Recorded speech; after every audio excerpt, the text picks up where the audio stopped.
how to add Google Maps location to Squarespace. Hello guys and welcome to this new tutorial. In today's video I'm going to show you how simple and easy it is to set up a Google Map location that you're going to find into your Google Map, or you're going to put it just in case, for example for the physical location of yours, or a specific address, and you're going to find it on Google Maps usually, and you do not want to work with the Squarespace mapping.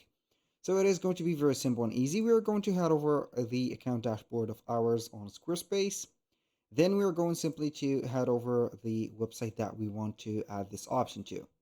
So I'm going to select this one. I'm going to show you here the standard, as you can see here, Squarespace mapping. As you can see, it is going to be very different from the Google mapping. I think that the Google mapping is going to be more precise. The routes are going to be well made, also the lining and etc. It doesn't matter here a lot, but maybe it is going to be a question for preferences. So we're going basically here to head over the website. We're going to select a place where we are going to have the map added. As you can see, this is a real example. I'm going to delete it. So either you are going to create a new section, a blank section, or a contact section. For example, you're going to head over the contact section. You're going to find from the contacts, the last ones are going to, or these ones are going to have the mapping in them. So you're going to select one of them just like that and add it in like this. As you can see, this is one added. Normally the map is going to be integrated, but I have deleted it. I'm going to add a new block. Click on code. We're going to place it here, and we are going to take this place. I'm going to modify. I'm going to delete the text, and we're going to head over our Google map. So I'm going to select the place that we want. For example, this one. I have it right there. So we are going to click on the button share.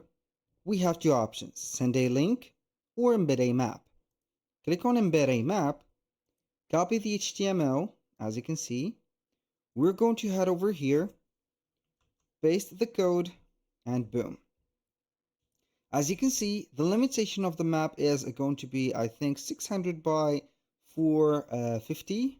You can go ahead and, let's say here, upgrade it to another dimension. So I'm going to search on the code. As you can see here, this is the code. I'm going to see the code and take a look at it. So I'm going to have here the code. So I'm from the end of the code. I'm going to head back a little bit until I see width and height. So this is the height and this is the width. What I am going to do basically is very simple. I'm going to change the width, for example, to 800. You're going to see that it is going to be wider. And the height, I'm going to put it as 600, for example. And as you can see, it has changed. So this is how you can go ahead and make the map a little bit bigger. So I'm going to increase the frame, and boom. For example, just like that. This is better, I think. So as you can see, this is how we embed a Google Map location into our website on Squarespace. Do not forget to save and exit, and you're going to see the full view just from the previewer right there. So this is our, as you can see here, this is the Squarespace mapping, standard one. We're going also to have the Google Maps, so you're going to use Control and zoom in or scroll in, scroll out to zoom in and zoom out. That was pretty much it for today's video. Thank you guys for watching. I hope that you have enjoyed the content, and I hope to see you on the next one.